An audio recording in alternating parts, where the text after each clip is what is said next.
Lost a little bit of weight, but I'm so sore. I realised that I talk like really softly in a lot of videos, and I think it's more so because my voice has been so ruined and really hurting me. But I'm going to this thing, like I got asked to go and speak at this like business event. So it's like Adelaide businessman's thing. I don't really know what it is. And it's at like a naval academy, so it might be interesting. So I'm speaking for like an hour, but I've got in my bag my suit, top and whatever, but I had no idea what to wear to it because I don't know what this actually is. If you're wondering, yes, I regret this.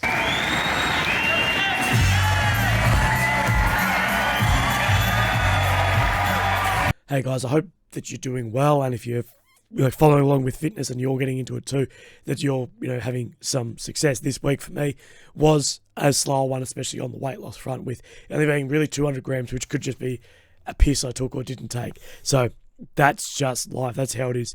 Look, there's some things at the moment which I think may be influencing that, as I'm really unwell at the moment.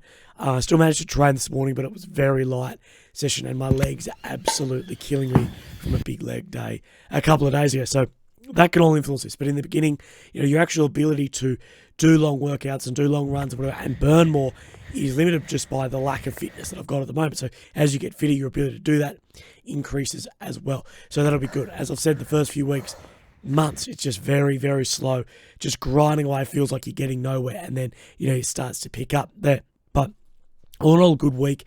Managed to go for at least a 5-kilometre walk every day with Lily or by myself, so that was really good. Worked out I think 5 of the 7 days, which I wish it was more, but with the weekend away it just became fairly difficult in that. But that's just an excuse for me. But I did manage to actually not go out one of the days which I'd normally go out and have a huge day. So Anzac Day, most probably important day to veterans, is normally a day of drinking and celebrating, whatever. And I know, I give myself some leeway on that, but, I'd already had a big day that weekend, and I wasn't going to do that twice in the week. So I had a big day on the Saturday with my friend's housewarming. I hadn't seen him in 10 years, and his housewarming was for a $20 million house. And I joked around with him saying, well, you and I definitely went in very different directions in life after we knew each other, and that was awesome. I'd never been anywhere in a house of that sort of magnitude. It was pretty fucking eye-opening for me, of that pure 0.1% in the community. But that was cool. It was really good to see him again and catch up. Money or not, mates are your mates, and it's awesome. I'm still really struggling with my health at the moment, especially with this whatever sickness I've got. It's just wrecking me. But we'll keep on with it, and we'll see more and more into the future, because, just being consistent, staying in this, you will see results, and it will get better. Look after yourselves. I hope you're doing well. If you're following along your own fitness journey, hell yeah, that's awesome. Get after it, and I'll see you guys next week on the update as well. I love that our first flight got cancelled, and then everything else to Melbourne got cancelled. Then they managed to get us on another carrier, but remain in the other carrier's lounge. So somehow we've cashed in, but we now went from a 90-minute time here to hours. So it's good fun, isn't it?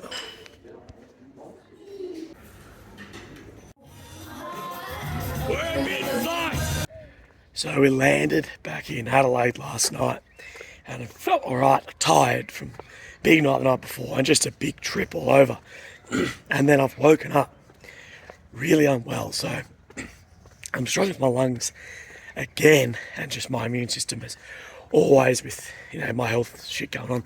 But ran maybe a K and a half, which I know you might watch this and think that's just pathetic, but getting back into this, you never know where you're going to start. I remember my first run after chemo was maybe 250 metres, and then built up pretty quickly from there. So just wherever you're starting, that's great. It's so personal for you. I'm disappointed this morning because my lungs started giving out, and I started coughing before really my legs, but that happens.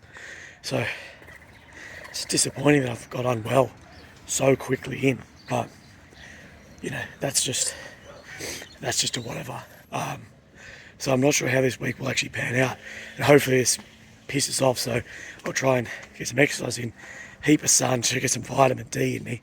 I'm trying to talk myself out of going out for a couple of beers with the boys before Anzac Day, which is Memorial Day. I will say, as someone who's done this before and been at sort of both ends of the spectrum of fit, unfit, when you're in this beginning, weeks, month, everything feels like shit. You do a lift and it's heavy and you feel like shit after it, and everything just sucks. And the fitter you get, the better it starts to feel. And not only does it start feeling like shit, it starts feeling good, like really good.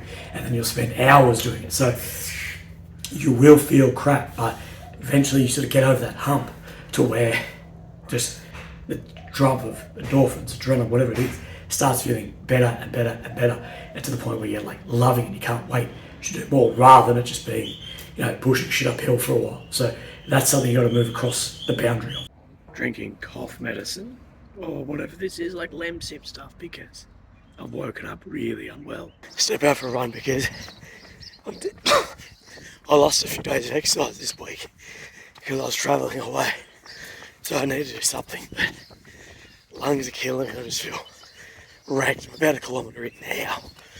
Just struggling. My sickness took my mind off how sore my legs are this morning. So as I just started walking down and caught my breath, my legs have just like filled up with blood, like killing me.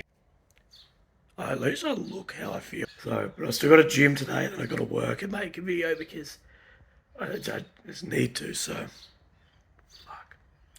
Yeah, I'm completely wrecked. I think I've either overdone it or I've got something, and I know it's absolutely killing me. But yesterday I was sort of like this, or not this bad, but I was pretty crook in the morning, and then after I only walked yesterday, I did like a little run, then like a 6K walk.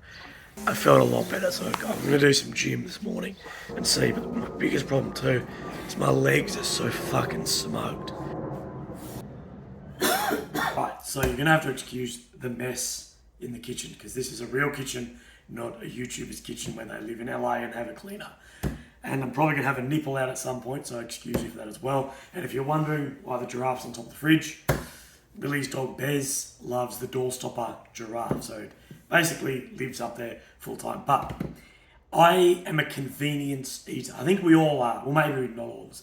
I'm a cheap and convenience eater. I have been to a Michelin star place once when I was in Paris, and I was like, it's alright. And then got like a Big Mac on the way home because I'm like, I'm not fucking full. And I'm just going to go completely low carb, cut everything up, put it in one big pot, freeze it. And you're going to probably be like, that's disgusting. But it's going to be cheap, convenient, and fairly healthy and very low in carbs. So let's get into this.